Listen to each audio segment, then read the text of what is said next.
La red de empresas inclusivas esta semana tiene una agenda de actividades en la provincia de Santa Fe.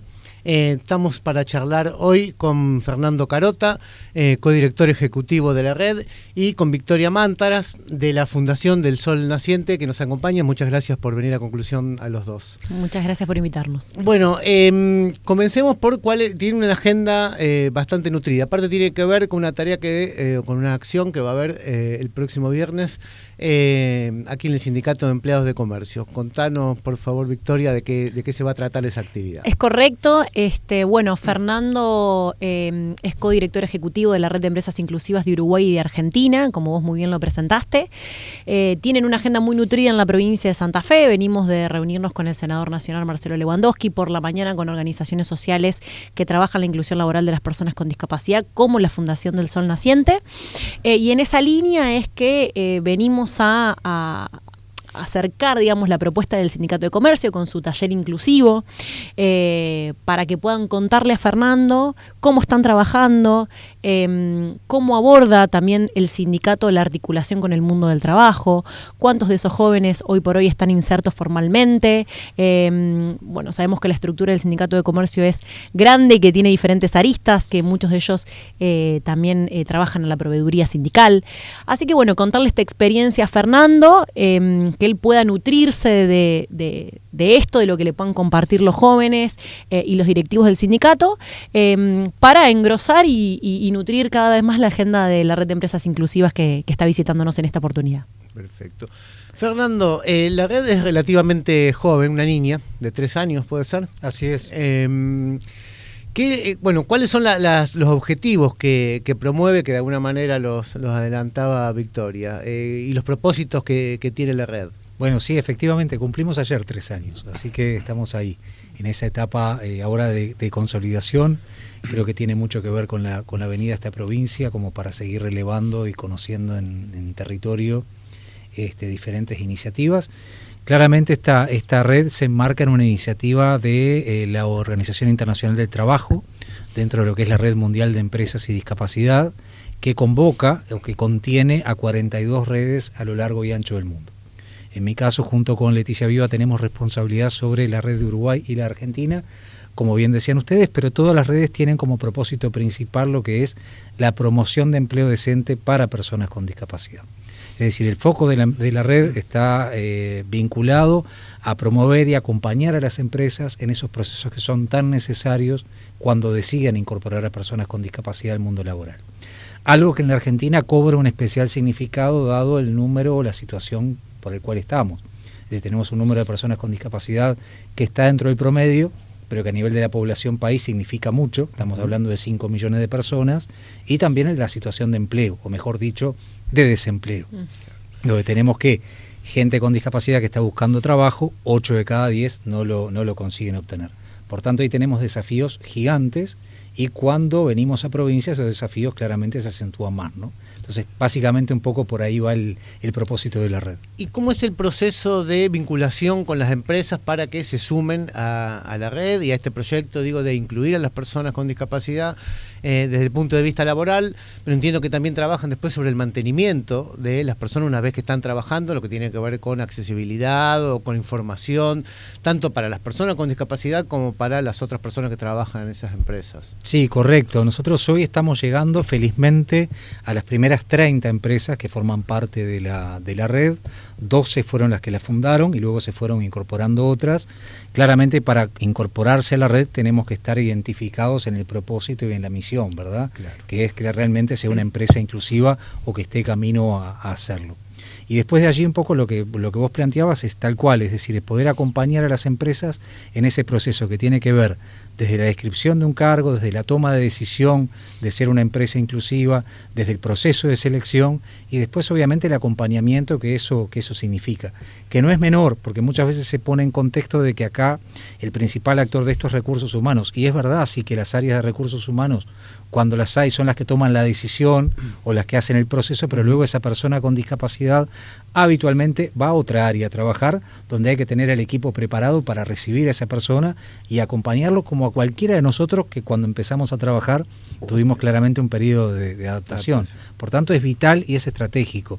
Además, hay un tema que es un dato de la realidad, que es que las empresas, cuando dan el paso de ser inclusivas, si fallan en ese proceso, rara vez vuelven a hacerlo en el corto o mediano plazo. Ajá. Por tanto, todo lo que se haga ahí tiene que tener la menor cantidad de errores posibles. Y por eso mismo la red es un espacio en el cual el compartir experiencias. Nosotros tenemos, por ejemplo, hoy lo mencionaba en otra reunión, compañías donde hoy se están jubilando personas con discapacidad, que ingresaron hace 20 años a trabajar. Y eso habla de un camino recorrido riquísimo y de aprendizaje para otras que hoy están por dar ese primer paso. O sea que hay experiencias exitosas, digamos, bueno, por esto que decís, digamos, personas que han llegado a jubilarse. Totalmente. ¿Y cómo se materializa estos propósitos, estos objetivos que tiene la red? ¿Cómo se materializa en una empresa? ¿Qué cosas tiene que hacer una empresa, por decirlo de alguna manera, para poder, recorrer este proceso e integrar a una persona con discapacidad? Nosotros lo primero que decimos, y acá creo que eso hay que contextualizarlo muy bien, es que la empresa no está haciendo responsabilidad social empresaria. Yo creo que esto, que ha sido un concepto que se ha manejado mucho a nivel empresarial durante el último tiempo, y que es verdad, y hay una responsabilidad social empresaria sana y genuina, pero que no tiene que ver con la inclusión. La inclusión de personas con discapacidad es de una perspectiva de derechos y hacia el ámbito laboral o de las relaciones laborales. Por tanto, la perspectiva es diferente.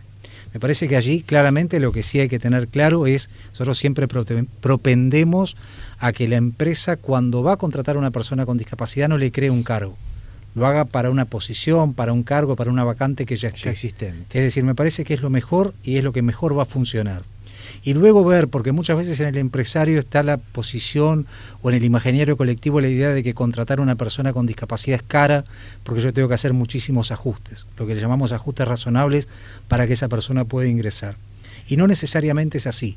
Lo que muchas veces se define... Estos ajustes tienen que ver por ahí con cuestiones de infraestructura, del lugar de trabajo, por ejemplo, accesibilidad. Entonces yo me imagino que voy a contratar a una persona con discapacidad visual y claramente me tengo que imaginar que para que pueda acceder a la computadora tiene que tener determinado software que le permita que eso sea accesible. O una persona con una discapacidad física que tengo que adaptarle el medio, los baños, y necesariamente, no siempre, el perfil que estamos pensando para ese cargo es el que mejor se adapta. A veces podemos recurrir a seleccionar talento con discapacidad, con otro tipo de discapacidad, sin necesidad de invertir tanto o de tener que hacer tantos ajustes razonables, y de esa manera vamos a ser inclusivos igual. Por tanto, me parece que ahí el asesoramiento a las empresas es vital. Bien. De hecho, perdón Luciano, la Fundación del Sol Naciente trabaja dentro del diverso colectivo de la discapacidad con las personas, los jóvenes en realidad, en situación de discapacidad intelectual. Y en esos casos, a través de la experiencia que la Fundación tiene con diferentes empresas en donde tenemos más de 40 jóvenes insertos con contrato de trabajo registrado, las modificaciones o los ajustes que tuvieron que hacerse fueron mínimos. Quizás algún tutor o algún compañero de trabajo que esté cumpliendo la función de ser un apoyo natural, un apoyo de esa persona para poder ejercer el puesto de trabajo, pero bajo ningún punto de vista grandes intervenciones ni grandes inversiones de la empresa para que eso pueda funcionar de una manera productiva. ¿Y cómo está Santa Fe, está para cualquiera de los dos, o para los dos, en esta materia, en materia de inclusión laboral de personas con discapacidad?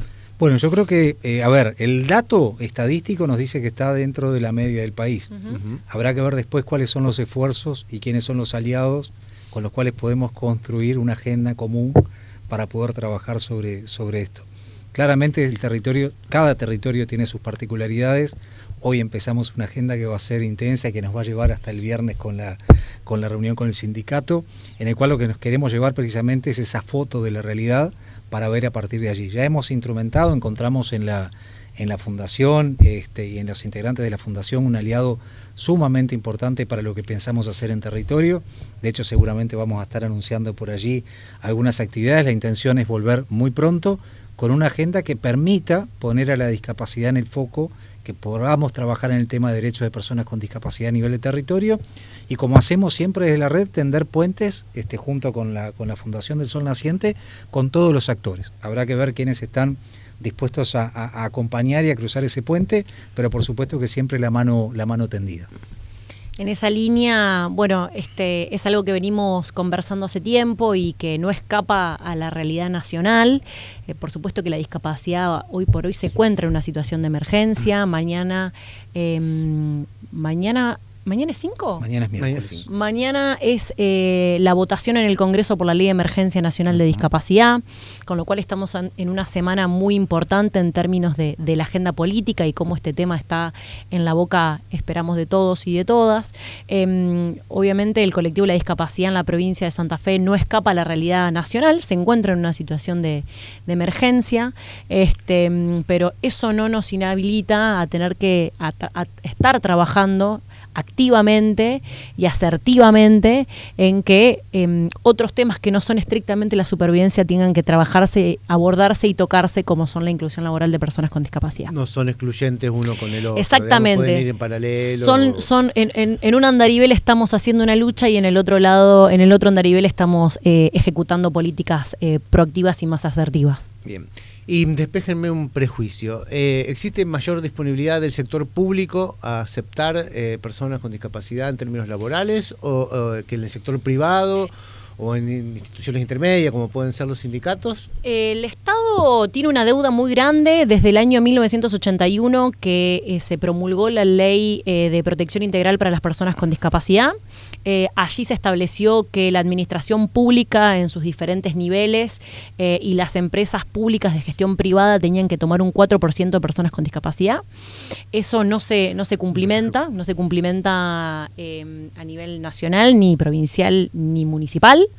En el caso de Uruguay hay una normativa similar y en Uruguay sí está mejor relevado, por lo menos por lo que estuve estudiando en el último tiempo, pero está cerca del 1%, 0,99 está en Uruguay, así que en ambos territorios tenemos una deuda muy grande. En ese sentido, apelamos más al sector pyme, a los sindicatos, a las industrias, a los comercios, a que hagan su aporte como todo agente social que tiene que tener una participación y preocuparse por el bienestar de sus conciudadanos, a que puedan ayudarnos a reducir esa brecha que hoy por hoy es bastante grande. ¿Y cuáles son los obstáculos con los que se encuentran para conseguir los objetivos que se propone la red, que tienen que ver con la inserción de personas con discapacidad en el ámbito laboral? Bueno, a ver, depende del país. Argentina tiene un marco normativo que de alguna manera le da a la Convención de los Derechos de las Personas con Discapacidad, que está aprobado en toda la región, ratificado por todos los países, pero Argentina tiene la particularidad que le ha dado fuerza constitucional. Claro. Lo cual hablaría de que deberíamos tener una agenda con mayor intensidad y con mejores resultados.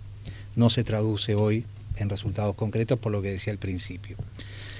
El marco normativo para el sector privado, del punto de vista de la obligación, no existe. Por tanto, ahí queda más librado a la buena voluntad del empleador y a que en definitiva tenga esa conciencia de inclusión o esa perspectiva de derechos para poder emplear. Por tanto, ahí tenemos algunos debe o algunas barreras efectivamente. Y después claramente lo que decía ella, que tiene que ver con el contexto PYME. Toda la región tiene un contexto PYME muy importante en el cual claramente el esfuerzo por incluir cuando hay que hacer determinados ajustes no es lo mismo en una multinacional que en una micro o mediana empresa. Por tanto, ahí tenemos desafíos importantes. A veces, como bien decía ella, yo creo que en algunos lugares, sobre todo en los de concentración urbana más importante, área metropolitana de Buenos Aires, aparece el Estado como empleador claramente. Cuando uno se va fuera del área metropolitana, el Estado comienza a aparecer con mayor visibilidad. Y eso tiene que ver con que en realidad la dispersión de empresas grandes ya es mayor, por tanto, quienes emplean es el Estado y en menor medida algunas otras empresas. Pero claramente para la PYME es muchísimo más complejo. Por tanto, es importante no solamente desde el punto de vista del beneficio, la obligación, sino en definitiva en dar pasos asertivos. Y yo creo que acá en este caso, sobre todo en territorios como la provincia y demás, es encontrar aliados, y creo que en la sociedad civil hay aliados estratégicos importantes que permitan identificar y que de nuevo minimicen el error.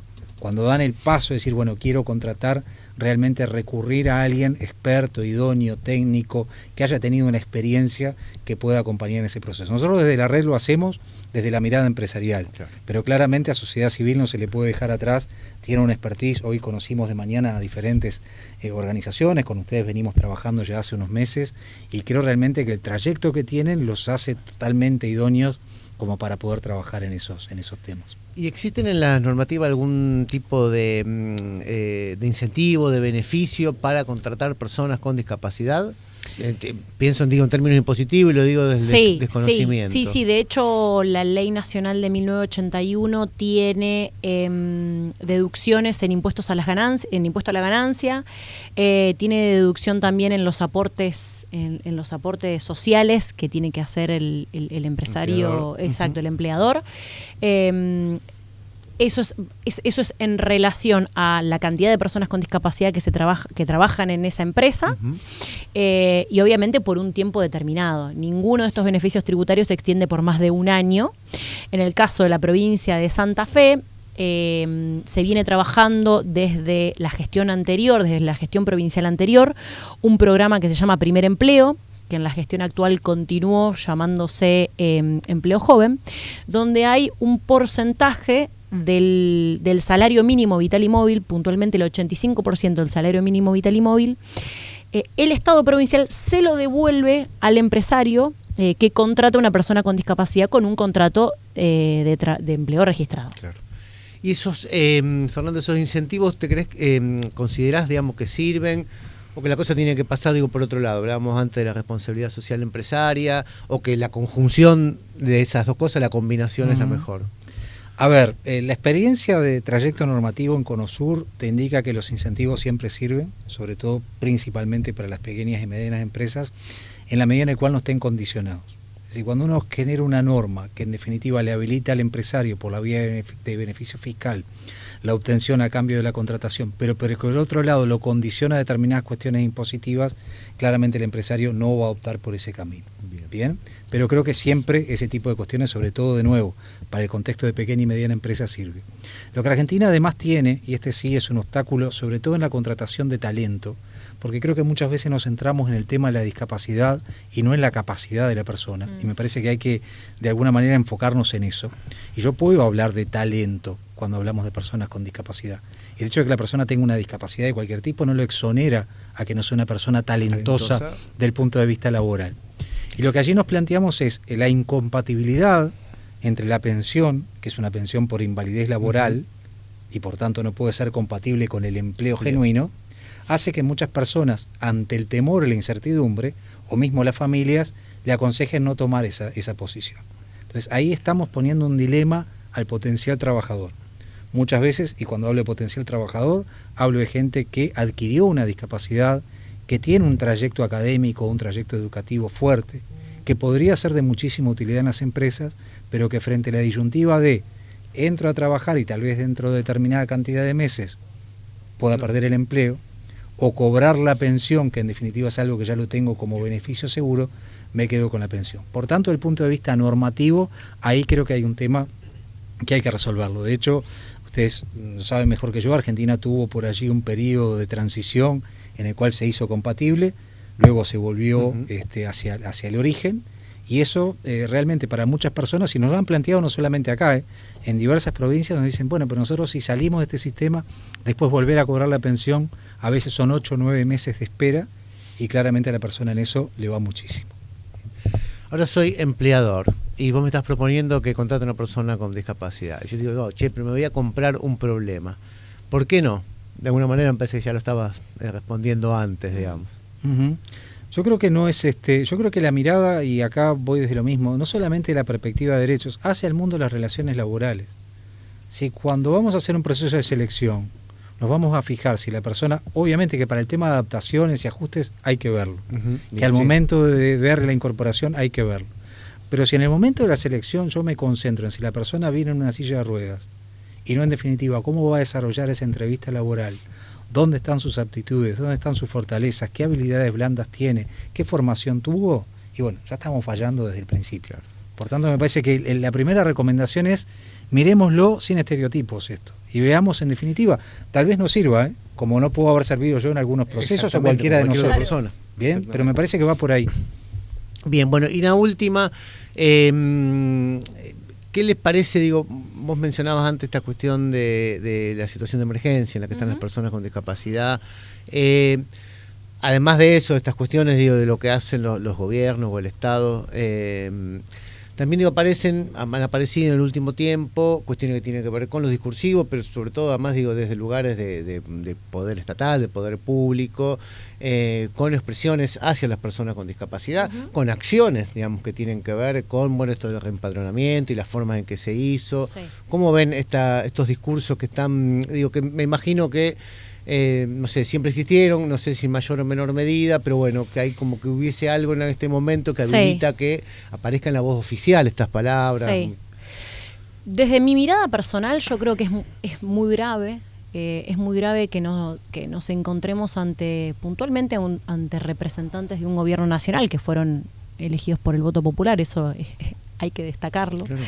Que pongan en el ojo casos puntuales de jóvenes o niños con discapacidad que llevan adelante un activismo, que llevan una vida compleja, porque por supuesto que hay barreras del entorno que hacen que la vida de esas personas con discapacidad no tenga las mismas oportunidades que el resto de las personas. Entonces hacen de su situación una forma de militancia, una forma de vida, una forma de activismo, y que desde el gobierno, representantes del Estado tengan una mirada de abandono, crítica, me parece que es de un abandono brutal, que la ANDIS o los organismos que son los responsables de llevar adelante las políticas públicas estén desfinanciadas, la burla en los medios de comunicación o en las redes sociales,